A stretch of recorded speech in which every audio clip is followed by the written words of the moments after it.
Hello दोस्तों, नमस्कार। मैं अर्जुन कुमार आप सभी को इंजीनियर हरिंद्रा क्लासेज में स्वागत करता हूं।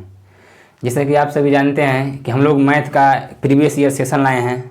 एसएससी रेलवे में जितने भी क्वेश्चन पूछे गए हैं अब तक का, तो आइए हम लोग आज का सेशन का क्वेश्चन देखते हैं। लेकिन सबसे पहले आप चैनल को सब्सक्राइब कर लीजिए और बेल आइकन को ऑन कर लीजिए ताकि सबसे पहले वीडियो आपके पास पहुँचे। तो आइए हम लोग आज का सेशन का क्वेश्चन देखते हैं। क्वेश्चन कह रहा है कि यदि किसी संख्या के 62% और 80% के बीच का अंतर 198 है तो उस संख्या के 92% और 56% के बीच का अंतर बताएं। इस देखिए क्वेश्चन को बनाने के लिए बहुत सारे मेथड हैं। कितने लोग तो x को मानेंगे, कितने लोग 100 मानेंगे, लेकिन हम इस प्रकार से नहीं बनाएंगे, हम इस तरह से नहीं बनाएंगे। हमें 30 से 40 सेकेंड के अंदर में क्वेश्चन को सॉल्व कर देना है। तो आइए हम लोग क्वेश्चन को देखते हैं। कह रहा है कि यदि किसी संख्या के 62% और 80% के बीच का अंतर 198 है तो 62 और 80 के बीच का अंतर कितना हो जाएगा। इन दोनों का अंतर 198 दिया है, 98 दिया है, तो 62 और 80 के बीच में अंतर कितना हो जाएगा। तो आपका हो जाएगा 18। 62 8 70 10 यानी 18%। ये जो मेरा है 18% का अंतर डिफरेंट कितना दिया है, 198 दिया है। और पूछ कितना रहा है, और 92 और 156% के बीच का अंतर दिया है। तो 92 और 156 के बीच का अंतर कितना होता है, यानी 56 में हम 4 देंगे तो 60 हो जाएगा, और 60 में हम 32 देंगे तो 92 हो जाएगा, यानी 32 देंगे तो हमारा कितना 36% का जो है वैल्यू पूछ रहा है। तो हम जब जान रहे हैं कि 18% का वैल्यू 198 दिया है और 36% का वैल्यू पूछ रहा है, अगर हम दोनों तरफ 2 से गुना कर देंगे तो देखिए हमारा यही 36% का वैल्यू निकल गया। 8 दूनी 16 की 6, 9 दूनी 18 और 1 19 की 9 हाथ में लगा 1, ठीक, 2 और 1 3। तो हमारा 396 जो है 36% का वैल्यू हो जाएगा, जो कि यही हमारा आंसर है। कितने लोग हैं जो कि यहाँ पर इस क्वेश्चन को बनाने के लिए सबसे पहले x मानेंगे, x का 62% और फिर इसका जो है x का 80% का अंतर लेंगे, जो हमारा कितना दिया हुआ है 198। तो हमें इस तरह से नहीं बनाना है। हम इस तरह से बनाएंगे तो हमें क्वेश्चन लंबा पड़ जाएगा, लेदी पड़ जाएगा और अधिक टाइम लग जाएगा। तो उम्मीद है कि जो आपको यह सॉल्यूशन समझ में आया होगा, आपको यह क्वेश्चन समझ में आया होगा। तो चलिए हम लोग नेक्स्ट क्वेश्चन की ओर चलते हैं। तो आइए दोस्तों हम लोग अगले सवाल की ओर चलते हैं। देखिए हमने यहाँ पर आपको ऑप्शन भी दे दिया है ताकि पहले आप वीडियो को बनाएं, तब पहले आप क्वेश्चन को बनाएं। क्वेश्चन को बनाने के बाद आप देखें कि आपका मतलब आंसर कितना आ रहा है, आपसे क्वेश्चन बन रहा है या नहीं बन रहा है, कितना समय के अंदर बन रहा है, तब आप वीडियो को, तब आप क्वेश्चन को, इस सोल्यूशन को देखें। चलिए आइए हम लोग क्वेश्चन को सॉल्व करते हैं। क्वेश्चन कह रहा है कि 2 धावक 100 मीटर प्रति मिनट और 120 मीटर प्रति मिनट की गति से दौड़ते हैं। अगर दूसरा धावक दौड़ पूरी करने में पहले धावक से 10 मिनट का समय जो है 10 मिनट कम समय लेता है तो दौड़ कितनी लंबी है। तो देखिए सबसे पहले हम क्या कहेंगे कि यहाँ पर क्या दिया है, यहाँ पर चाल दिया है पहले धावक और दूसरे धावक का। तो स्पीड का रेशियो इनका कितना हो जाएगा 100 रेशियो 120। इसको हम कटाएंगे तो 5 से 20 से 20 5 से और 20 6 यानी इसका स्पीड का रेशियो कितना हो गया 5:6। जबकि दौड़ जो है यहाँ से यहाँ हमारा दौड़ है, दौड़ जो है वो एक ही दौड़ है, एक ही दौड़ को 2 लोगों ने पूरा किया है, कंपटीशन किया है। जब हमारा डेस्टिनेशन, जो हमारा दौड़ जो है, जो हमारा डिस्टेंस जो है अगर सेम रहता है तो जो स्पीड का रेशियो है, जो टाइम का रेशियो है वो स्पीड के रेशियो का इन्वर्स हो जाता है। तो यहाँ पर टाइम का रेशियो कितना हो जाएगा 6:5 हो जाएगा। जब टाइम का रेशियो 6:5 हो जाएगा तो जो पहला धावक है वो हमारा 6 टाइम ले रहा है, जो दूसरा धावक है वो कितना ले रहा है 5 टाइम ले रहा है। इन्हीं टाइम का रेशियो का जो हमारा अंतर दिया है 10 मिनट। तो यहाँ पर कितना अंतर है, एक रेशियो का अंतर कितना है 10 मिनट। तो 6 रेशियो का कितना हो जाएगा मान 60 मिनट, और 5 रेशियो का मान कितना हो जाएगा 50 मिनट। ठीक, तो पूछ रहा है कि दौड़ कितनी लंबी है। ठीक, तो पहला जो धावक है वो 1 घंटा का टाइम लेता है, और ठीक दौड़ता कितना है, दौड़ रहा है वो 1 मिनट में कितना 100 मीटर दौड़ रहा है, ठीक। जब 1 मिनट में 100 मीटर दौड़ रहा है तो टाइम कितना लगा है टोटल? 60 मिनट। तो हम दोनों तरफ 60 से गुना कर देंगे।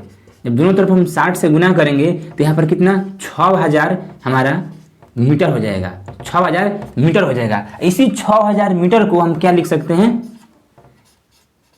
6 किलोमीटर लिख सकते हैं, जो कि हमारा ऑप्शन नंबर बी सही होगा। तो उम्मीद करते हैं कि आपको जो ये सोल्यूशन है समझ में आया होगा। एक बार और मैं समझा दे रहा हूँ। यहाँ जो टाइम का रेशियो है मेरा कितने लिए हम 5:6, जो स्पीड का रेशियो है वो 5:6 है। स्पीड का रेशियो जो है इन्वर्स हो गया किसका? टाइम के रेशियो का। तो टाइम का रेशियो कितना हो गया? 6:5। जब टाइम का रेशियो 6:5 हो गया तो इन दोनों का डिफरेंस 1 रेशियो आया, जो कि हमारा एक्चुअल टाइम कितना दिया है? 10 मिनट का। तो यहाँ से हम निकाले तो पहला धावक 60 मिनट का टाइम ले रहा है। अगर दूसरा धावक से भी आप बनाइएगा तो टाइम जो हमारा डिस्टेंस है 6 किलोमीटर ही आएगा। इसे में आइए हम लोग देखते हैं, दूसरा धावक से भी देख रहे हैं। दूसरा धावक कितना दौड़ रहा है? दूसरा धावक जो है 1 मिनट में कितना दौड़ रहा है? 1 मिनट में दौड़ रहा है 120 मीटर, ठीक। तो कितना दौड़ रहा है? 50 मिनट में दूरी तय कर रहा है। जब 50 मिनट में दूरी तय करें तो 50 से दोनों तरफ हम इसको गुना कर देंगे। गुना करेंगे तो कितना हो जाएगा? 00 और 12×5 = 60। देखिए 60 मीटर आया, सॉरी 6000 मीटर आया, यानी यहाँ पर कितना हो जाएगा हमारा? 6 किलोमीटर हो जाएगा। अब कोई भी मतलब कि धावक को लेकर बनाइए, पहला से बनाइए या दूसरा से बनाइए, आंसर जो है आपका सेम ही आने वाला है। चलिए हम लोग अगले क्वेश्चन की ओर चलते हैं। हमारा अगला क्वेश्चन कह रहा है कि दी गई आकृति में AP जो है कोण BAC को समद्विभाजित करता है। यदि AB बराबर 4 सेंटीमीटर, AC बराबर 6 सेंटीमीटर और BP बराबर 3 सेंटीमीटर हो तो CP की लंबाई बताएं। जो कोण AP है, AP है कोण BAC को समद्विभाजित करता है। तो जब जानते हैं कि किसी भी त्रिभुज में एंगल बाइसेक्टर जो होता है वह समान अनुपात में विभाजित करता है। तो समान अनुपात में विभाजित करता है तो 4 के रेशियो का कितना मान दिया है? 3। तो 6 का रेशियो का मान आपको यहाँ से पूछ रहा है। तो 4 रेशियो का मान कितना हो जाएगा? तो 4 रेशियो का मान कितना दिया है? 3। तो 1 रेशियो का मान कितना हो जाएगा? 3/4। तो यहीं 6 रेशियो का मान 2 दूनी और 3 दूनी यानी 9/2 यानी 4.5 हो जाएगा। तो हमारा जो आंसर है वो कितना? 4.5 होगा। उम्मीद करता हूँ कि आपको इसके समझ में आया होगा। लेकिन इससे भी जो इसका थ्योरम है, थ्योरम के अनुसार हम लोग पढ़ेंगे। एग्जाम में इस तरह बनाना है, एग्जाम में आपको थ्योरम नहीं लिखना है। थ्योरम क्या कहता है कि यदि किसी त्रिभुज में अगर कोई एंगल बाइसेक्टर है, यहाँ पर AP एंगल बाइसेक्टर है B और C। जब यहाँ पर AP एंगल बाइसेक्टर है, समान कोण में विभाजित कर रहा है, तो यहाँ पर एंगल थ्योरम जो होता है AB बटा में BP बराबर AC बटा में PC होता है। जो यहाँ पर हमारा AB का मान कितना दिया है? 4, BP का मान कितना दिया है? 3 और AC के मान कितने दिया है? 6 और PC का मान कितने दिया है? X। देखिए यहाँ पर X के बराबर कितना हो जाएगा? 18/4 यानी 9/2 यानी 4.5। वही बात को यहाँ पर हमने लिखा है डायरेक्ट कि X का मान कितना हो जाएगा, और X का मान हम इधर करेंगे तो 3 गुना में 6 और बटा में 4। हमने यहाँ पर कितना लिखा था? 1 रेशियो का 4 रेशियो बराबर कितना हमने दिया था? 3। 1 रेशियो बराबर कितना हो गया? 3/4। तो 6 रेशियो बराबर 6। तो वही बात देखिए 3 गुना 6 और बटा में 4, और यहाँ पर भी देखिए 3 गुना 6 बटा में 4। तो आपको सिर्फ कॉन्सेप्ट को ध्यान में रखने के लिए, समझने के लिए इस चीज़ को आपको याद रखना है, बाकी बनाना है इस तरफ से। तो हमारा जो आंसर हो जाएगा कितना हो जाएगा? PC का आंसर कितना हो जाएगा? 4.4। तो उम्मीद करते हैं कि एंगल बाइसेक्टर वाला जो ज्योमेट्री का सवाल है आपको समझ में आया होगा। तो चलिए आइए हम लोग अगले क्वेश्चन की ओर चलते हैं। तो आइए दोस्तों हम लोग अगले क्वेश्चन की ओर बढ़ते हैं। अगला क्वेश्चन है, देखिए यहाँ पर हमने ऑप्शन भी दिया है, तो आप लोग एक बार ऑप्शन पे भी गौर कर सकते हैं। साइन 25 डिग्री और साइन 65 डिग्री, जो इंटू का यहाँ पर गुना है, ठीक। Sine 25 degree into sine 65 degree minus में cos 25 degree into cos 65 degree का मान बताए। तो देखिए आपको यह फार्मूला भी लग रहा होगा, लेकिन एक यह ऐसे ही बन सकता है। यदि हम इसको साइन 25 को क्या कॉस 65 भी लिख सकते हैं इंटू साइन 65 माइनस यहाँ पर देखिए कॉस 25 को हम साइन 65 भी लिख सकते हैं और इंटू कॉस 65, क्योंकि अब जानते हैं कि कॉस 90 माइनस थीटा बराबर क्या होता है, साइन थीटा। ठीक, कॉस और साइन जो है वह 90 पर जो कि चेंज होते हैं। यदि थीटा का मान यदि कॉस बराबर 45 डिग्री है तो साइन का वैल्यू कितना हो जाएगा, 45 डिग्री, क्योंकि दोनों का जोड़ का मान 90 डिग्री होना चाहिए। यदि यहीं पर हम देखें कि साइन का वैल्यू अगर 2 डिग्री है तो कॉस का वैल्यू कितना होना चाहिए, कॉस का वैल्यू कितना 88 डिग्री होना चाहिए, ताकि दोनों का जो जोड़ है, जो ऐड है वो 90 डिग्री हो। तो इसी प्रकार हम कहें अगर साइन का मान यहाँ पर 25 डिग्री है तो कॉस का मान कितना आएगा, 65 डिग्री, क्योंकि 25 और 65 का जो कितना होता है, 25 और 65 का जो ऐड है हमारा 90 डिग्री होता है। तो उसी प्रकार हम कॉस 25 को भी चेंज किए हैं, तो कॉस 25 का मान चेंज करके क्या लिख दिए हैं, साइन 65 में। तो आप देख रहे हैं कि यहाँ पर कॉमन है, इसमें भी साइन 65 है, इसमें भी साइन 65 है, और इसमें भी कॉस 65 है, इसमें भी कॉस 65 है। ये आपस में घट के क्या हो जाएगा, 0 हो जाएगा। तो हमारा जो आंसर है यहाँ पर option number C is the right answer of this question. तो ऑप्शन नंबर जो हमारा सी है वो आंसर हो जाएगा। तो उम्मीद करते हैं कि आपको यह क्वेश्चन समझ में आया होगा। तो आइए हम लोग अगले सवाल की ओर बढ़ते हैं। अगला सवाल कह रहा है कि दी गई आकृति में, जो आकृति दिया है उसका बात कर रहा है कि दी गई आकृति में दोनों केंद्रों के बीच की दूरी कितना है। जो दोनों केंद्र है, केंद्र यहाँ पर ए और जो बी पर केंद्र है, मान लीजिए इसको मान सकते हैं C1 और C2, कोई बड़ी बात नहीं है। जो दोनों केंद्र हैं वो केंद्रों के बीच की दूरी कितना है। तो हम यहाँ से CD के पैरेलल एक लाइन खींचेंगे, CD के पैरेलल एक लाइन खींचेंगे, क्योंकि ये भी जो है एक 90 डिग्री पे जाता है, ये भी 90 डिग्री पे जाता है। तो ये तो सीधा है, लंब है, लेकिन जब CD का पैरेलल एक लंब खींचें, एक लाइन खींचें, ये जो लाइन खींचे हैं तो मान लीजिए यहाँ पर A और A डैश है, तो A और A डैश की लंबाई कितना हो जाएगा, 12। ठीक, और जब 12 खींचें तो यहाँ पर हम देख रहे हैं कि D और A डैश यानी जो ये है और C और A की लंबाई कितना है, जब 3 है तो इसका भी लंबाई हो जाएगा 3, और टोटल पूरी की लंबाई कितना है, 8 है। टोटल जो पूरा की लंबाई है मेरा कितना है, 8 है। जब ये 3 हो गया तो ये कितना हमारा हो जाएगा, 5। जब 5 हो जाएगा तो केंद्र पर जो बनता है वो क्या होता है, देखिए A डैश और B जो हमारा है एक समकोण त्रिभुज बन गया। जब समकोण त्रिभुज बन गया तो 12, 5 ये ट्रिपलेट होता है, 5, 12 और 13। तो 5, 12 और 13 का यहाँ पर ट्रिपलेट लग जाएगा।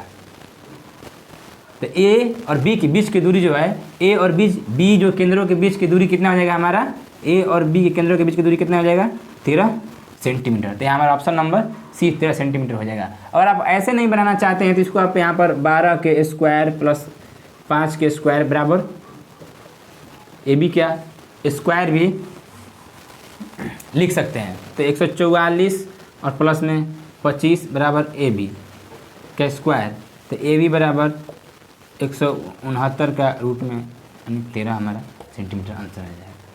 तो आपको ट्रिपलेट सबसे यहाँ पर जो है महत्वपूर्ण रोल निभाएगा, 12, 5 और 13 का ट्रिपलेट होता है। तो यहाँ हमारा जो आंसर है AB केंद्रों के बीच की दूरी 13 सेंटीमीटर हो जाएगा। तो चलिए आइए दोस्तों हम लोग अगले क्वेश्चन की ओर बढ़ते हैं, अगला क्वेश्चन देखते हैं। तो आइए दोस्तों हम लोग अगले क्वेश्चन को देखते हैं। अगला क्वेश्चन कह रहा है कि एक पार्क में एक कंपनी द्वारा 10 मीटर ऊंचाई और 48 मीटर आधार व्यास वाला एक शंक्वाकार तंबू लगाया गया था। तो तंबू का वक्र पृष्ठीय क्षेत्रफल बताएं। सबसे पहले तो अब बताइए कि तंबू किस प्रकार का होता है। तंबू देखिए इस प्रकार का होता है, इसके बेस में एक वृत्ताकार जो होता है,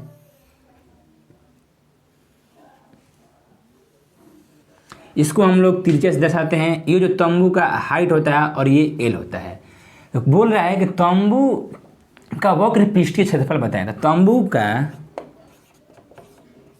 तंबू का वक्र पृष्ठीय क्षेत्रफल कितना होता है, πr_l।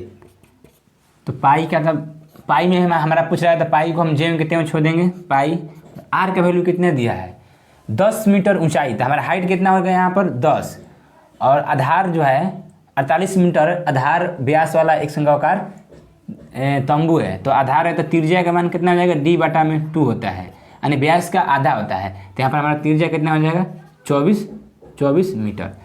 तो त्रिज्या हो गया यहाँ पर 24 मीटर। और एल का मान पूछा है, तो एल का मान यहाँ पर हम समकोण त्रिभुज लगाएंगे, लंब और कर्ण आधार दिया है, तो यहाँ से हम समकोण त्रिभुज लगाएंगे तो कितना होगा, 10 का स्क्वायर प्लस में 24 का स्क्वायर बराबर में एल का स्क्वायर होता है।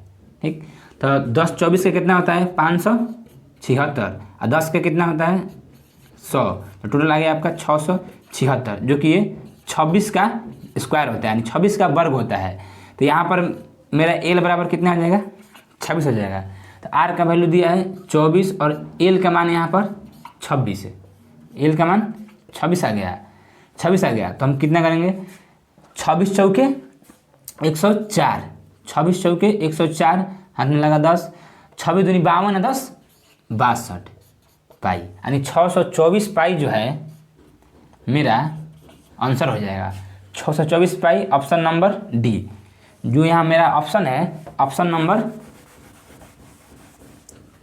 डी हो जाएगा 624 पाई। तो यहाँ पर वक्त पृष्ठ क्षेत्रफल होता है पाई आर एल होता है। यहाँ से हमने समकोण त्रिभुज का कर्ण लंब का फॉर्मूला लगाकर यहाँ से निकाल दिए, तो लंब का स्क्वायर आधार का स्क्वायर बराबर कर्ण का स्क्वायर। तो एल का मान यहाँ पर कितना मेरा आ गया था, 26 आ गया था, क्योंकि पाई आर एल, पाई के जगह कितने छोड़ दिए, और जो आर है त्रिज्या है वो व्यास का आधा होता है। तो 48 का आधा यहाँ पर कितना हो जाएगा, 48 का आधा कितना हो जाएगा 24 है। तो 24 हमारा आर का मान हो गया, और एल का मान कितना दिया है 26 दिया है।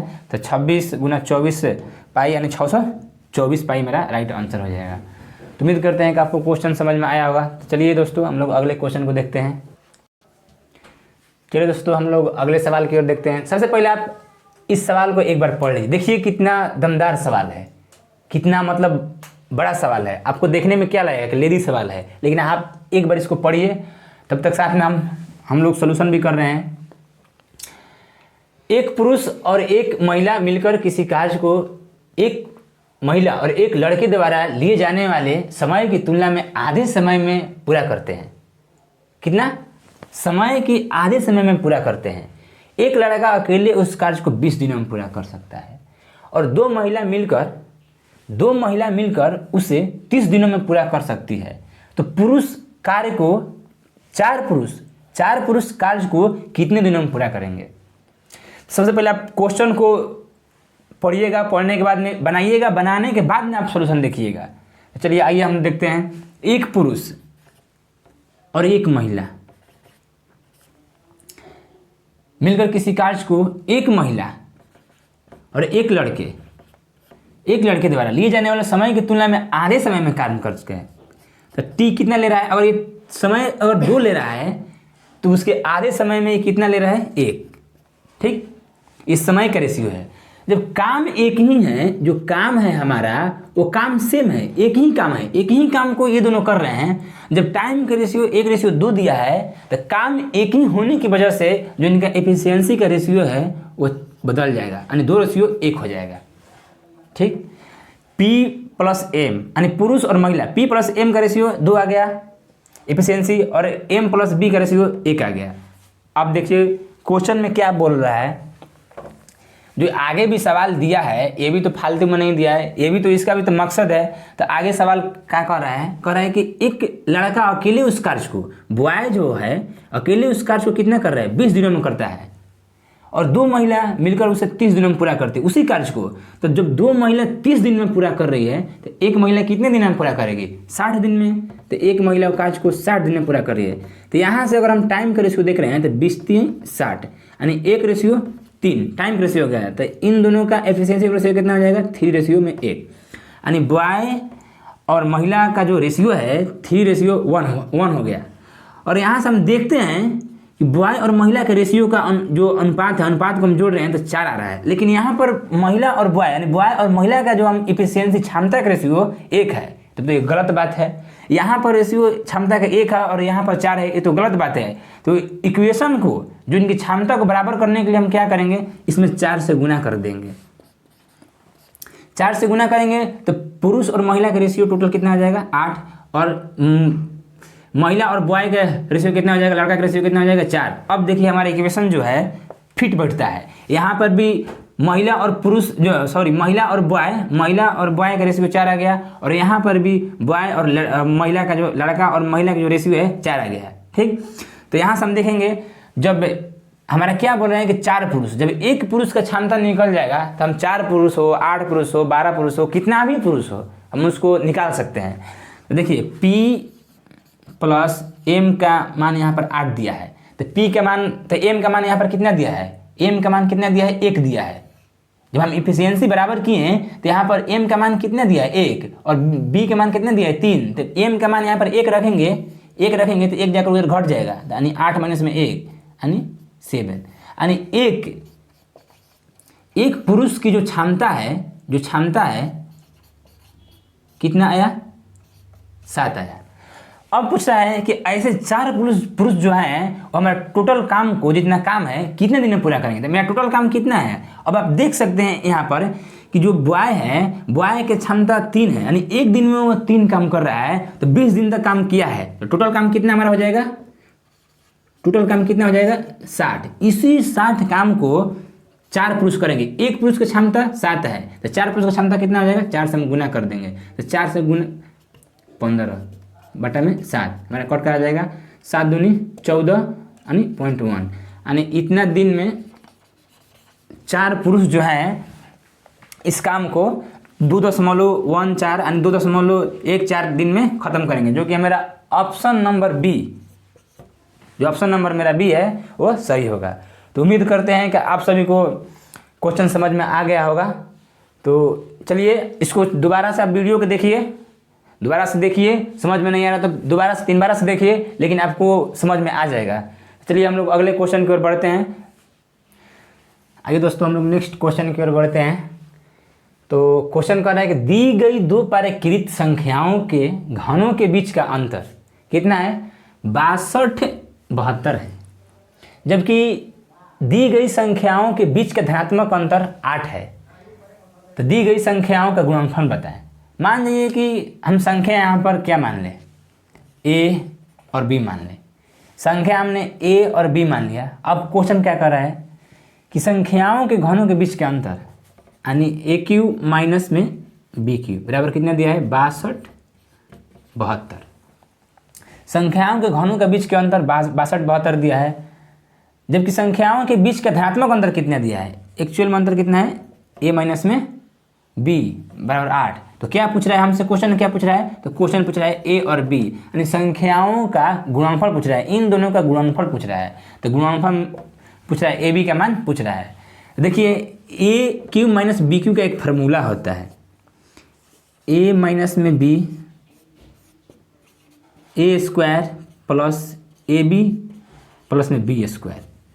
ठीक, तो इस फार्मूला पर हम बैठाएंगे। तो यहाँ पर A और B का मान कितना दिया है, 8, मेरा मान कितना हो जाएगा 62 और 72, क्योंकि AQ माइनस BQ का जो फार्मूला होता है, हम AQ माइनस BQ की जगह इतना लिख दिए हैं। अब बराबर कितना हो गया 62-72।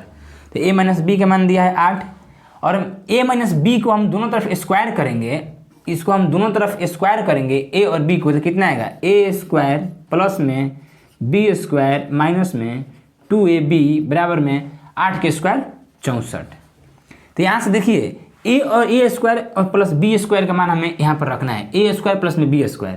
तो A² प्लस B² बराबर 64 प्लस 2AB। तो यहाँ पर हम मान रखेंगे 64 प्लस 2AB प्लस में एक जो मेरा AB दिया हुआ है AB बराबर में 62-72।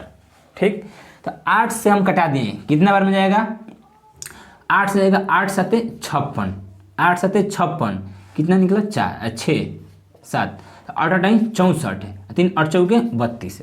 तो 3AB प्लस 64 बराबर में 784 आ गया। तो यहाँ से AB का मान कितना निकल जाएगा, यहाँ इधर जाएगा 64, कितना हो जाएगा 023, यानी 720 बटा में 3 से हम कटा देंगे, कितना आ गया मेरा 240 यानी 24। तो मेरा फाइनली आंसर कितना आ गया 240, जो कि ऑप्शन नंबर बी हमारा आंसर हो गया। तो उम्मीद करते हैं कि आपको समझ में आ गया होगा। आइए एक बार दोबारा से क्वेश्चन को देख लेते हैं। a माइनस बी का यहाँ पर फार्मूला को हम इस्तेमाल किए हैं। a माइनस बी का फार्मूला होता है a minus B into bracket में A square plus A B plus में बी स्क्वायर, जो कि 62 हो गया। यहाँ से a माइनस बी का मान दिया है हमारे क्वेश्चन में 8 रख दिए हैं, और यहाँ से a माइनस बी का जो मान दिया है उसको दोनों तरफ हम स्क्वायर करेंगे, तो यहाँ से ए स्क्वायर प्लस बी स्क्वायर का मान कितना आ गया 64 प्लस में 2ab इधर जाके प्लस हो जाएगा। तो ए स्क्वायर बी स्क्वायर का मान रख दिए, ए स्क्वायर प्लस बी स्क्वायर का 64 प्लस में 2ab, और ऑलरेडी इसमें ए बी दिया हुआ था, तो 2ab और ab मिलाकर कितना हो गया 3ab, और 64 इसमें दिया है, तो 3ab प्लस में 64 बराबर 784। ab का मान हो गया कितना 772 बटा में 3, यानी 24 तिया 72, यानी 240 हमारे इस क्वेश्चन का आंसर हो। तो उम्मीद करते हैं कि आपको सेशन अच्छा लगा होगा। तो सबसे पहले आप वीडियो, अगर आपको क्वेश्चन समझ में नहीं आ रहा है तो आप वीडियो को एक बार 2 बार देखें, अवश्य ही आपको समझ में आएगा। और चैनल को सब्सक्राइब कर दीजिए और लाइक कर दीजिए और शेयर भी कीजिए।